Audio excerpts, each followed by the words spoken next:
Hello folks, I'm here to show my retro haul that I got today. These is basically all the cards that I got today.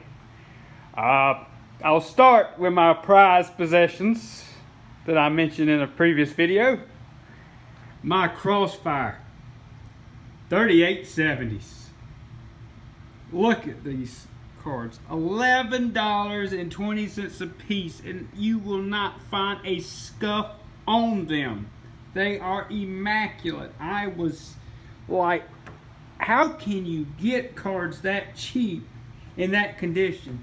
Especially older cards that have these nice iconic legacy decals on them and stuff like that. I've always liked this era of graphics cards because of that. I love that. It's an art that just has gone completely away in PCs. I don't know why, but they just stopped doing it after this generation's right in here. Well, HD 6000 series, they were still doing it, and the GT 200 series, the Tesla, this is a 260 I got right here. I finally got an EVGA 260 that works. I bought one years ago and had to turn around and send it back because it didn't work. This one works great. The seller claimed he cleaned it and all that stuff, and I can confirm. I can look on the back of it and the shroud and everything. I can tell that it has been cleaned nicely and it works great, at least from my testing so far. And then also I got a couple of other cards. That is, of course, old FireGL V3350. They're real cheap. But I thought, let's try that architecture in a FireGL, and maybe, just maybe, the drivers are better. And maybe that legacy compatibility will work even better with a FireGL versus just a regular Radeon card. And I may get even more games running great on XP.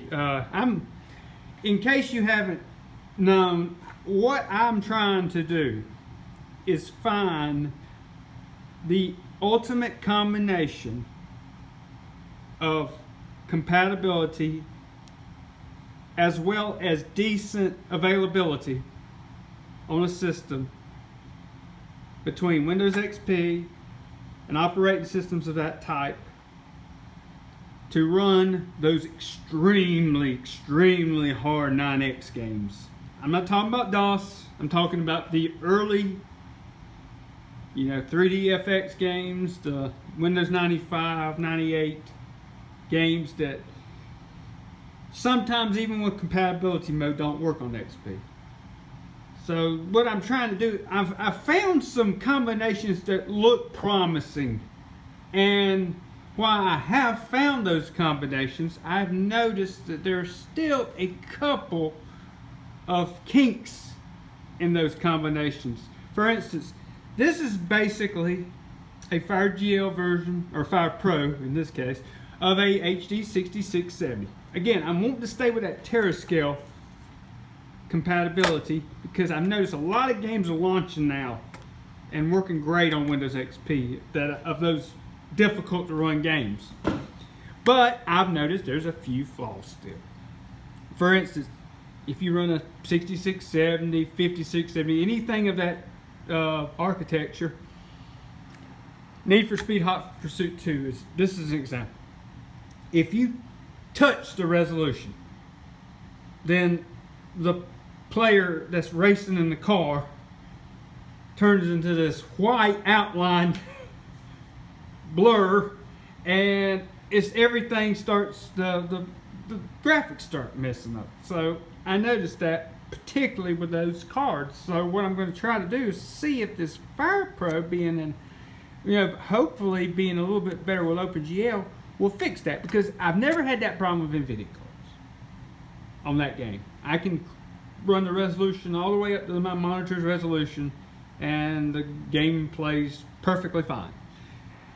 But I just noticed that with that particular. So that again, that's a kink. That's a, if I leave it at regular resolution or default, it works fine. But as soon as I changed the resolution, it started acting up. I'm going to try with the Fire Pro drivers to see if that fixes that problem. Because I might find something in this group here that works really good with what I'm trying to accomplish. Also, I got this good little deal on the RX 550 4 gig GDDR5. I got it for $20. That's I call this the 1030 killer. It really is better than the 1030.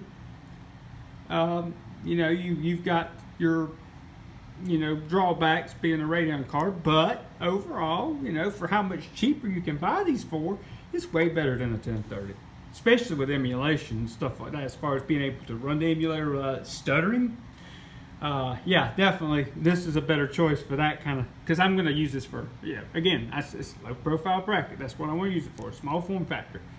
I get small form factor PCs all the time to make little small retro gaming systems with, and I like just tinkering with different different architectures and seeing which ones work the best and which ones don't. I like the fact that those small form factors you can buy them so cheap now, and especially like I found this Dell Inspiron 530. It's a nice kind of a retro silver beige color. I found it. I'm going to get it in the next few days. It's the small form factor, real small form factor. It's a 775 system. $20. Ship them, $20-25. Ship them my door.